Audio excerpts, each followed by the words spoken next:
بسم الله الرحمن الرحيم إن الدين عند الله الإسلام.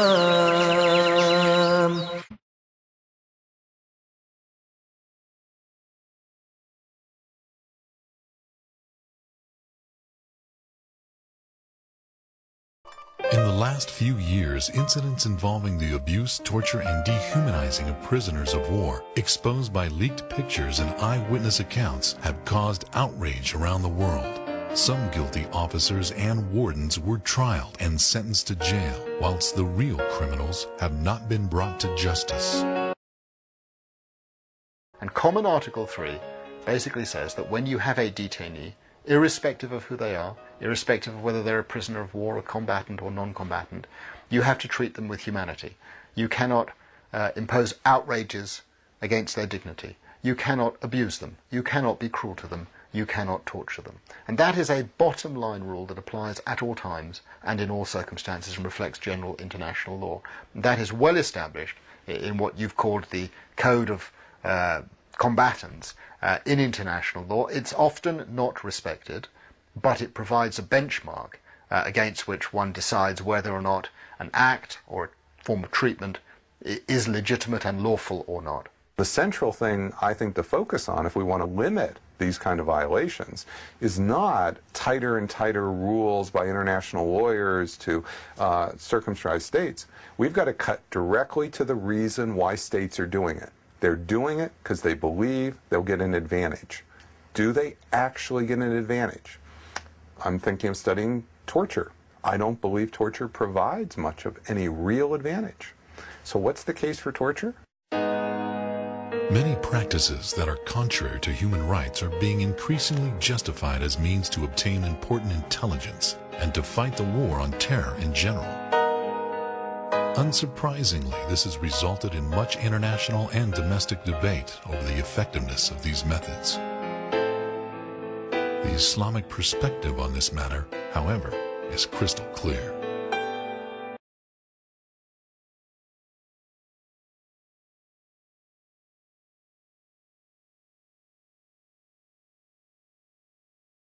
Muslims are not allowed to torture or dehumanize prisoners of war, irrespective of how they are designated. It is rule number 2 in the Islamic Code of Combat. Prisoners of war are not to be killed or tortured. This rule is solidly established, and it was clearly observed during numerous incidents during the Prophet's time. After the Muslims were forced to immigrate from Mecca to Medina, an armed conflict began between the Muslims and the tribe of Quraysh, which lasted more than 8 years. Known as the Battle of Badr, this was the first in a field of battles that took place between the Muslims and their enemies. In the year 624 AD, a small, poorly prepared army of 317 Muslims met a heavily supplied army of 1,000 Meccan idolaters.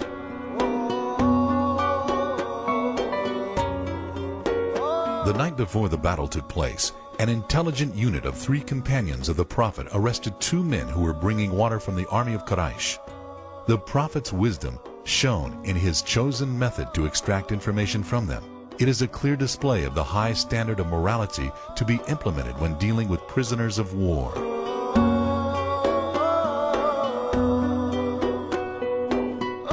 During one of the battles, the Prophet Muhammad, peace be upon him, criticized his companions for beating 2 prisoners of war in an attempt to obtain some information. This was an immoral act, and in torturing the prisoners, the information was also unreliable. The Prophet, peace be upon him, had a different approach to the situation. He simply asked the 2 prisoners, "How many camels do you slaughter every day?" They said, "Some days 9 camels, some days 10 camels." He looked at his companions and he said, "Then the army is between 900 and 1,000, as 1 camel feeds 100 men." The Prophet's technique in obtaining information during war was far removed from any violence or dehumanization of prisoners of war. Muslims are not allowed to torture prisoners of war physically or even psychologically. the Prophet Muhammad, peace be upon him, blamed one of his companions for walking some prisoners of war along a path where they saw their dead before the burial. He said, "O Bilal, don't you have mercy in your heart?" In fact, Islamic teachings go even further in encouraging good treatment for prisoners of war. The Quran describes it as an expression of love for God. The Quran says, "And out of love for Allah, they feed the poor, the orphan, and the prisoner of war." ويطعمون الطعام على حبه مسكينا ويتيما وأسيرا. In 630 AD, the Prophet Muhammad led an army of 10,000 Muslims. Till that day, it was the biggest army ever to march in Arabia. They marched towards Mecca, which was to surrender to him peacefully, without a single blow of conflict. For more than 20 years, the people of Mecca caused nothing but hardship for the Prophet. They persecuted him and his followers while they were in Mecca.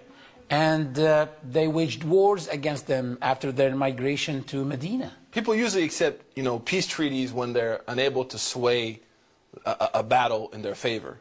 The Prophet, peace be upon him, when he comes into Mecca, he comes in now as the dominator, as the guy in charge, if he wants to be.